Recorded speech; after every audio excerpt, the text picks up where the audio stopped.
وہ اس کے ہاتھ کی پشت پر اپنا انگوٹھا مسلتا بولا، جبکہ سوہا کا دل بے ساختہ دھڑکا۔ اس نے سانس اندر اتارا۔ دلہن کا استقبال اس طرح تو نہیں کیا جاتا، تمہیں پھول شول تو لگانے چاہیے تھے، میں تمہارے ارد گرد پھول بچھا دوں گا۔ فکر کس بات کی ہے؟ نرمی سے بولا۔ سوہا مسکرا دی۔ کنگلے تو تم ہو، کیسے بچھاؤ گے پھول؟ خیر چھوڑو، اس نے ہنستے ہوئے طنزیہ لہجے میں کہا۔ بدر بھی مسکرا دیا۔ خیر بتاؤ، کیسی لگ رہی ہوں میں؟ کرو تعریف، اس نے اپنی نت ٹھیک کرتے ہوئے بولی۔ بدر مسکرایا، جیسے وہ اس کی اسی سوال کا منتظر ہو۔ اوپر کرو چہرہ، ذرا کھول کر تعریف کرنا چاہتا ہوں میں تمہاری۔ اس نے سوہا کا چہرہ ٹھوڑی کے نیچے اپنی انگلی رکھ کر اونچا کیا، اور سوہا کا میک اپ سے سجا چہرہ اس کے سامنے تھا۔ اس کے لبوں کی تراش میں مسکراہٹ تھی، اس کا تن من سجا ہوا تھا۔ بدر مسکرایا اور اس کے بعد کمرے کی خاموشی میں چٹاک چٹاک کی آواز کمرے میں گونجی۔ سوہا کا سر سائڈ ٹیبل پر رکھا اور بدر سکون سے اس کے سامنے سر کے نیچے کونی فولڈ کر کے ہاتھ پر سر رکھتا لیٹ گیا۔ سوہا کی آنکھیں پھیل گئیں، گال سمیت کان بھی سرخ پڑ گئے، جبکہ نتھ کھول کر اس کے ہونٹوں کے نیچے لٹک گئی۔ وہ حیران ششدر سیدھی ہوئی۔ بدر مسکرا دیا۔ کیسی لگی تمہیں اپنی تعریف؟ دیکھو زمین آسمان گھوم گیا نا، یہ سمجھو کہ آج میں نے تمہاری تعریف میں زمین آسمان گھما دیے۔ وہ مسکرایا۔ تم نے مجھ پر ہاتھ اٹھایا؟ سوہا کو یقین ہی نہیں آیا۔ ہاں، میں نے تم پر ہاتھ اٹھایا، اس کی جانب دیکھتا بولا۔ تم نے مجھ پر ہاتھ اٹھایا؟ وہ حیرانگی سے باہر ہی نہیں نکل رہی تھی۔ ارے ہاں سوہا، میں نے تمہیں ابھی کھینچ کھینچ کے تو تھپڑ مارے ہیں۔ میرے اس پوسیدہ کمرے میں حسن کی پری کو لگنے والے تو تھپڑوں کی آوازیں گونج رہی ہیں، دیکھو، تمہیں سنائی نہیں دے رہی کیا؟ وہ اٹھتے ہوئے بولا، جبکہ سوہا کی آنکھ سے آنسو گرا۔ تم نے مجھ پر ہاتھ اٹھایا؟ تمہاری اتنی جرأت؟ سوہا اٹھی۔ بدر مسکرا دیا۔ خیر جرأت تو ہے، شوہر ہوں تمہارا، ہاتھ اٹھانا تو چھوٹی بات ہے، تمہارے ہاتھ توڑ بھی سکتا ہوں، عام بات ہے یہ تو، وہ مزے سے بولا۔ میں تمہیں چھوڑوں گی نہیں، وہ ہچکی بھرتی بولی، جبکہ بدر کہکا لگا اٹھا اور کھڑا ہو کر اسے باہر جانے سے روکا۔ کیا ہو گیا سوہا، ابھی تو پارٹی کی شروعات ہے، ابھی سے بھاگ رہی ہو؟ نہ، ابھی باہر نہیں جانا، کچھ دیر تک بھیجوں گا۔ اس نے پکڑ کے اسے دور دھکیلا۔ سوہا گرتے گرتے بچی۔ بدر، وہ چلائی اور بدر نے اس کے منہ پر ایک اور تھپڑ پوری شدت سے برسا دیا۔ شوہر کا نام لوگی، زبان گدی سے کھینچ دوں گا تمہاری، وہ معصومیت سے بولا۔ سوہا کی آنکھیں کھل گئیں، وہ نہ سمجھی سے اسے دیکھنے لگی۔ ارے تم رونے لگی؟ وہ اس کے بہنے والے آنسوؤں کو دیکھتا مذاق بنانے لگا۔ پاگل لڑکی، سمجھی نہیں ابھی تک، تم سے شادی کرنے کی وجہ یہ ہے سوہا اشفاق، تم میرے انتقام کی بھیڑ چڑھو گی۔ میں نے نہ سچ بتاؤں تمہیں کوئی اوقات کبھی دینا ہی نہیں چاہی، تم ایک پاگل لڑکی سمجھ کے اگنور کرتا رہا، لیکن پھر مجھے جلد سمجھ آ گیا کہ پاگل تو میں خود ہوں، تم تو اس لائق ہی نہیں کہ تمہیں اگنور کیا جائے، اور تمہارا باپ مولوی، کل کی عورتوں پر بری نگاہ رکھنے والا مولوی، بدر نے تھوک دیا۔ اس کی بھی زیادہ وقت ہوگی جتنی تمہارے باپ کی ہے، بس پھر میں نے واقعی تم سے دل سے شادی کرنے کا فیصلہ کر لیا، اور دیکھو شروعات انتقام ہو گیا۔ وہ آنکھ دبا گیا۔ تم ایسا نہیں کر سکتے، محبت کرتی ہوں میں تم سے۔ سوہا ایک دم آگے بڑھی اور بدر ہنسنے لگا۔ ہنستے ہنستے وہ بیڈ پر بیٹھ گیا۔ شکل دیکھو اپنی، ہمارا تو رنگ بھی نہیں مل رہا اور تم بات کر رہی ہو محبت کی؟ ارے بندہ شکل دیکھ کر بات کر لے، وہ ہنستا ہی چلا گیا۔ میں بدر زمان، مجھے دیکھو، کہاں کہاں سے کوئی کمی ہے مجھ میں جو تم جیسی سیاہ رنگو شکل کی لڑکی سے شوقیہ شادی کرنے چلا؟ وہ سکون سے بولا جبکہ سوہا کے اندر تک جیسے آگ لگ گئی۔ بدر وہ چیخی اور بدر کے اندر جنون سے اٹھ گئی۔ اس نے پھر یہ نہیں دیکھا کہ وہ ایک لڑکی ہے۔ اس کے منہ پر کھینچ کے تھپڑ مار دے۔ اس نے اس کے بالوں کو جھنجھوڑ دیا۔ آواز میری آواز سے اوپر نہ ہو میری جان، ابھی وقت نہیں، بالکل نیچے۔ وہ دھاڑا، آواز اتنی نیچے ہونی چاہیے کہ تمہاری آواز کسی کو سنائی نہ دے۔ نیچے۔ وہ اس کے دیکھنے پر اسے نیچے دیکھنے کا کہنے لگا۔ اس کے بال جھٹکے سے چھوڑے۔ اب سکون سے میری بات سنو۔ جاؤ باہر۔ اور شروعات اس بات سے ہوگی کہ بدر زمان کو اس کے باپ کا پورا حصہ آج ابھی اور اسی وقت دیا جائے۔ اس کے بعد میں اپنا تایا کی بیٹی کی شادی کی رات والے سارے ارمان پورے کروں گا۔ خواہش ہے نا تمہارے دل میں بڑی، میری تو شاباش۔ اب اسی مناسبت سے اپنے باپ کے پاس جاؤ اور آج رات ہی سارے پیپرز میرے ہاتھ میں ہوں، ورنہ پتہ ہے کیا ہوگا؟ میں تمہیں ساری رات ماروں گا۔ اور ساری رات کا مطلب خدا کی قسم ساری رات ہے۔ مجھ سے امید کی توقع مت رکھنا۔ جاؤ شاباش۔ وہ اس کے ہچکیاں بھرتے وجود کو دروازہ کھول کر باہر دھکیل گیا۔ ابو سوہا باپ کے کمرے کی جانب بھاگی۔ بدر نے دروازے سے ٹک لگا کے اسے بھاگتے ہوئے دیکھا۔ ابو اس نے ماں باپ کے کمرے کا دروازہ پیٹ دیا۔ ابو وہ داڑیں مارنے لگیں کہ سب اس کی وحشت زدہ آواز سن کے کمرے سے باہر آ گئے۔ اور سوہا کا حال دیکھ کر دل تھام گئے۔ بدر نے مجھے مارا ہے، بدر نے مجھے بہت مارا ہے۔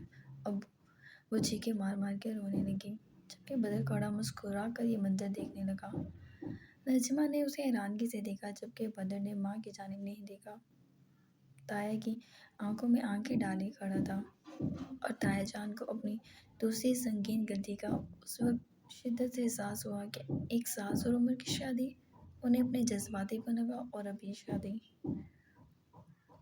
ابو یہ اپنا جائیداد میں حصہ مانگ رہا ہے۔ ابو نے مجھے بہت مارا۔ وہ باپ کے سینے سے لگ گئی، چیخیں مار مار کے رونے لگی، جبکہ بدر کا سکون قابل دید تھا۔ بدر، نجمہ نے اس کا بازو جکڑا۔ تیری اتنی جرأت؟ اشفاق صاحب آگے بڑھے اور اس سے پہلے وہ کچھ کرتے کہ ارحم نے بدر کا گریبان جکڑ لیا اور بدر کے سر پر خون سوار تھا۔ وہ انہی لمحوں کا انتظار کر رہا تھا، جیسے ساری زندگی کا اثر نکال دینا چاہتا تھا۔ اس نے ارحم کو اندھا دھند پیٹ ڈالا۔ بدر، تایا جان ایک دم آگے بڑھے، وہ لات مار کے ارحم کو گرا گیا۔ بس اس کی دھاڑ پر ایک دم سب تھم گئے۔ تجھے اس لیے بھیجا تھا کہ تو ڈرامے کرے؟ ہو بہو وہ تایا جان کی طرح بول رہا تھا۔ بتا تجھے اس لیے بھیجا تھا؟ اس نے سوہا کے بال جکڑے۔ ابو، اشفاق صاحب ارحم کو دیکھتے یا سوہا کو، وہ جیسے حق کو دبتے۔ مانگ اپنے باپ سے جس کے لیے بھیجا ہے تجھے باہر۔ اس نے سوہا کو دھکیلا۔ ابو سوہا روتی ہی چلی گئی۔ تائی نے اٹھ کے سوہا کو تھاما اور بدر کو بے شمار گالیاں دے ڈالی۔ بھلا ان گالیوں کا اس میں کوئی اثر ہونا تھا؟ وہ بنا کچھ بولے کھڑا رہا۔ ایسے زیادہ ڈرامے نہیں چلیں گے، جتنا کہا ہے اتنا کرو ورنہ۔ اس نے ہاتھ اٹھایا۔ بدر، اشفاق صاحب چلائے۔ بس وہ ان سے زیادہ چلا اٹھا۔ آپ کی بیٹی کا شوہر ہوں، اپنی بیٹی کو سکون سے رات سلوانا چاہتے ہیں تو فوراً جو میں نے کہا ہے وہ کریں، وہ بولا۔ ابو بدر کو دے دیں جو یہ مانگ رہا ہے۔ نام لیتے ہی شور کا، کیسی نیچ تربیت ہے اس عورت کی۔ وہ برا سا منہ بنا کر بولا جبکہ سوہا کے پاؤں پر اپنا جوتا رکھ دیا۔ سوہا کی چیخوں پر ایک دم گھر ادھر ادھر ہو گیا۔ چھوڑ میری بیٹی کو، جانور، تجھ سے طلاق دلواؤں گا۔ دے طلاق میری بیٹی کو، اب بھی دے۔ اشفاق صاحب اس کا گریبان جکڑے بولے، جبکہ بدر ہنسنے لگا اور ہنستا ہی چلا گیا۔ اشفاق صاحب اس کے رنگ ڈھنگ دیکھ رہے تھے۔ بدر نے انہیں دھکیلا اور سوہا کے نزدیک گیا۔ ابو پلیز دے دیں، جو اس کا ہے اس کو دے دیں، وہ مزید پٹنا نہیں چاہتی تھی۔ جلدی سے باپ کے آگے ہاتھ جوڑتی بولی۔ بدر مسکرانے لگا۔ اشفاق صاحب نے بیٹی کی حالت اور بیٹے کی چوٹوں اور بیوی کی جانب دیکھا۔ ٹھیک ہے، دکان پر آ جانا کل سے۔ نہیں آنا، مجھے میرا حصہ چاہیے۔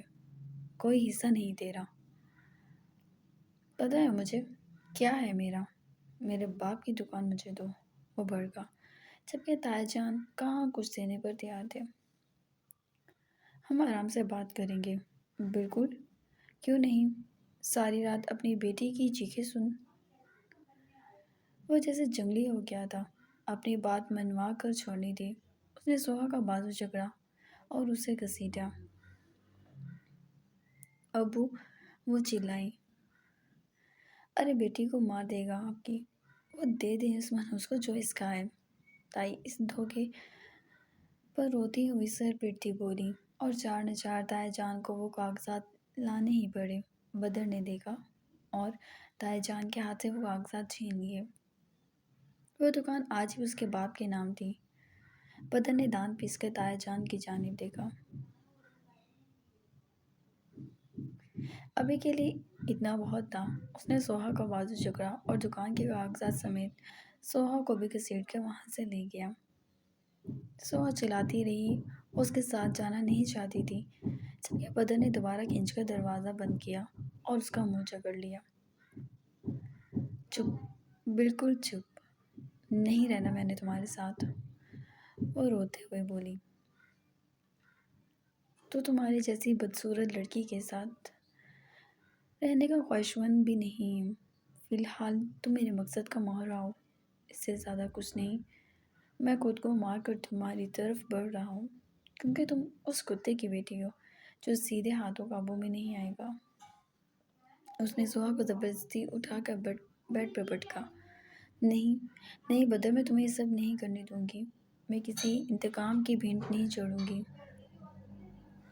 وہ بیڈ پر سے اترنے لگی۔ بدر نے اس کا پاؤں پکڑ کر اپنی طرف کھینچا۔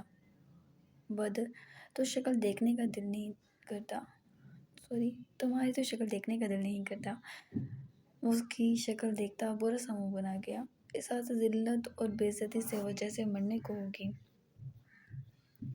وہ آنکھیں پھاڑے اسے دیکھنے لگی۔ بدر نے اس کا منہ پکڑ کے طنزیہ ہنس کر اس کو دیکھا۔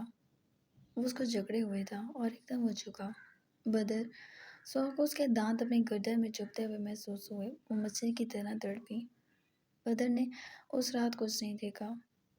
اس لڑکی کو بری طرح مسل کر رکھ دیا، جیسے بچپن سے لے کے جوانی تک کا سارا غبار وہ اس کے اوپر نکالتا چلا گیا۔ سوہا کی مزاحمت دم توڑ گئی اور وہ بے دم سی اس کی مرہون مند رہ گئی۔ وہ بدر نے بھی اس کو ایسے سلوک پر رکھا جیسے وہ واقعی ایک ایسی عورت ہو جس کو بس اسی کام کے لیے بیچا گیا ہو۔ اس نے اس لڑکی کی سسکیوں پر توجہ ہی نہ دی اور اپنے انتقام کی نظر کر دیا۔ وہ دور ہوا اور اپنی جیب سے کئی نوٹ نکال کر اس کے منہ پر مارے۔ کنگلی شوہر کی طرف سے کچھ انعام حاصل کرو، مسکرا کر وہ بولا، اور اس کے بے ربط حلیے کو دیکھ کر وہ مسکرایا اور سائڈ پر لیٹ گیا۔ یہ رونا دھونا ذرا وہاں بیٹھ کے کرو، دفع ہو جاؤ یہاں سے، میں اس بدصورت شکل کو مزید نہیں دیکھنا چاہتا۔ اس نے اسے دور دھکیلا۔ سو اپنی ہچکیوں کو منہ پر ہاتھ رکھتی روک گئی۔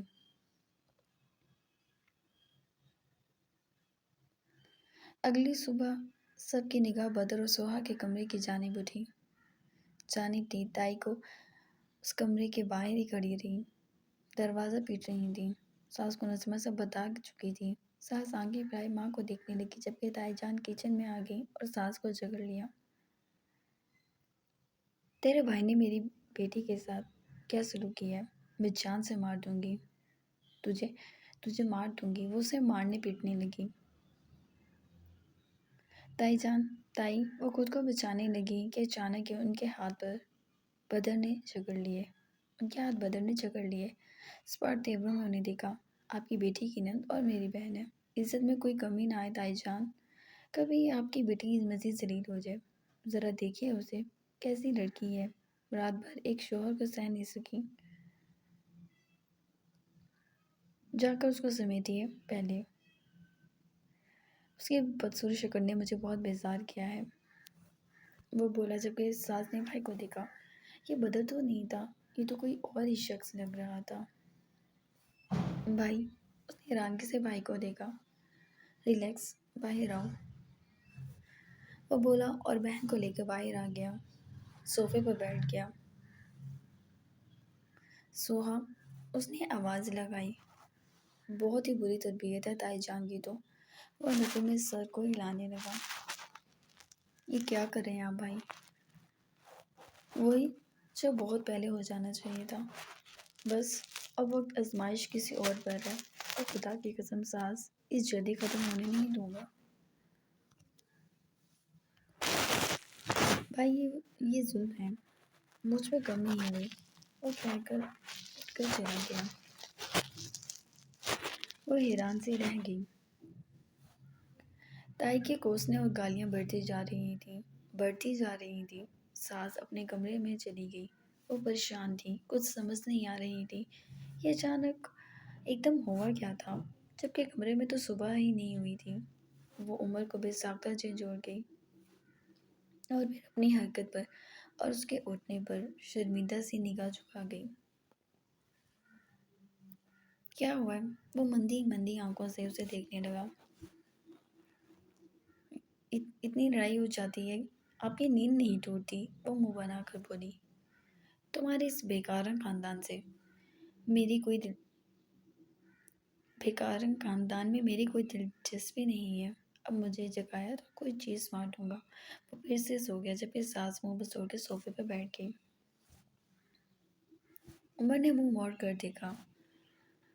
یا کیا ہے تمہیں؟ وہ اٹھ بیٹھا۔ وہ چپ رہی اور عمر کو اٹھنا پڑا۔ وہ بالوں میں ہاتھ پھیرتا اٹھا۔ ناراض ہو گئی ہو؟ آپ سے مطلب؟ عمر اس کے منہ بنا کے بولنے پہ مسکرا دیا، جبکہ اس کی آنکھیں سرخ ہو رہی تھیں۔ میری بات دل پہ لے لی؟ نہیں، فوراً بولی۔ ہر بات دل پہ لگا لیتی ہو، اتنا نازک دل اچھا نہیں۔ اور ایک بات بتاؤ، اتنے نخرے مجھ سے اٹھوا رہی ہو؟ تمہارے ایک کہنے پر شادی مر جاتا ہوں، نیند سے جاگ جاتا ہوں، کہیں جادو تو نہیں کری تم مجھ پر؟ وہ اٹھتے ہوئے بولا، جبکہ ساس نے آنکھیں چپکانا شروع کر دی۔ عمر اسے دیکھتا رہا۔ جب میں تمہیں چھوڑوں گا تو تم مجھے یاد آؤ گی۔ اس کا گال کھینچ گیا۔ یہ پہلی بار تھا، خود سے چھوا تھا اس نے۔ دوسری طرف ساس اس کے لفظوں پر حیرانی سے اس کا چہرہ دیکھنے لگی، جو واش روم کی جانب بڑھ گیا تھا۔ پہلے لمس پر حیران ہوتی یا پھر اس کے لفظوں پر؟